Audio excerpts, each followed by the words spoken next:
Bonjour tout le monde, ici Luc Olivier de RPM. Je me trouve en ce moment en Allemagne, plus précisément à Munich, pour le dévoilement secret de nouveaux modèles dans la gamme Audi, notamment cette voiture qui est à côté de moi. Il s'agit de la deuxième berline 100% électrique du constructeur bavarois et le deuxième véhicule produit sur la nouvelle plateforme PPE pour Premium Platform Electrified qui se retrouve aussi dessous le Q6, un VUS électrique que mon collègue Sylvain Raymond vous a présenté il n'y a pas longtemps.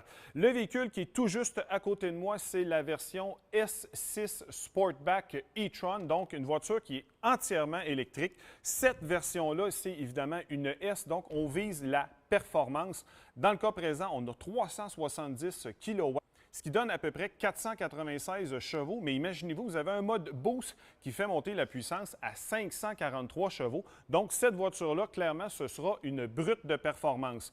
Évidemment, c'est sûr qu'il va y avoir du RS qui va être développé sur la plateforme A6, mais le modèle qui risque d'être le plus populaire, c'est la version A6 Sportback e-tron dans sa version Quattro, parce qu'il faut le savoir, il va aussi y avoir des versions strictement à propulsion, mais je doute très fortement qu'elles soient disponibles sur le marché nord-américain.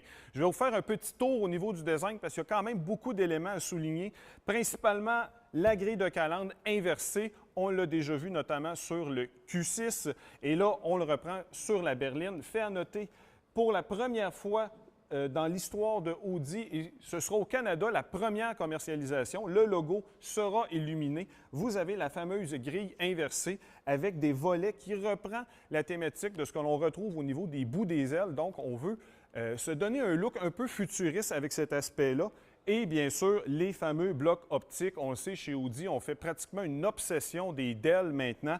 8 designs complètement différents seront disponibles pour chacune des versions. Et comme c'est la mode actuellement, évidemment, les projecteurs principaux sont plus bas. C'est séparé du reste du véhicule.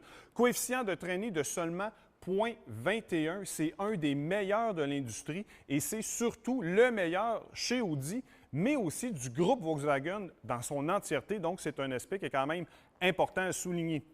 Les jantes, il va y avoir 10 choix différents. Imaginez-vous, on parle de 19 à 21 pouces. Évidemment, dans tous les cas, on favorise l'aérodynamisme.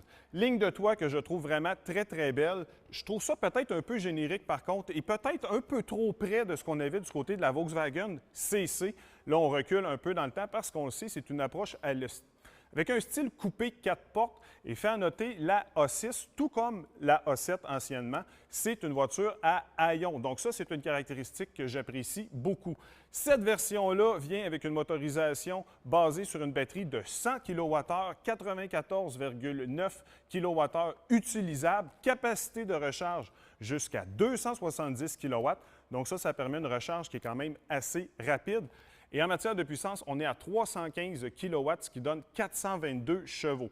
Fait aussi extrêmement important, c'est la question de l'autonomie en fonction de la version qui sera choisie. On parle entre 520 et 546 km selon les normes EPA, mais évidemment, ces données-là devront être validées puisqu'en mode WLTP, le mode très optimiste européen, on parle d'au-delà de 700 km. Clairement, ce n'est pas ce qu'on aura chez nous.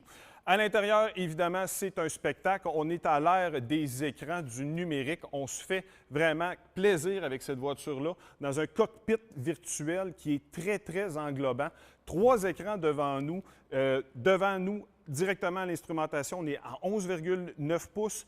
L'écran central du système multimédia MMI, on est à 14,3 pouces. Et devant le passager, on a un 3e écran qui, lui, est à 10,9 pouces.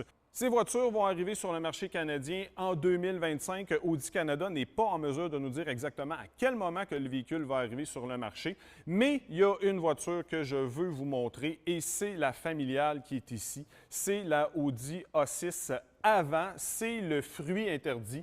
Malheureusement, cette beauté ne sera pas commercialisée sur le marché nord-américain. Pour l'ensemble des informations sur les modèles, je vous invite aussi à lire mon texte sur rpmweb.ca.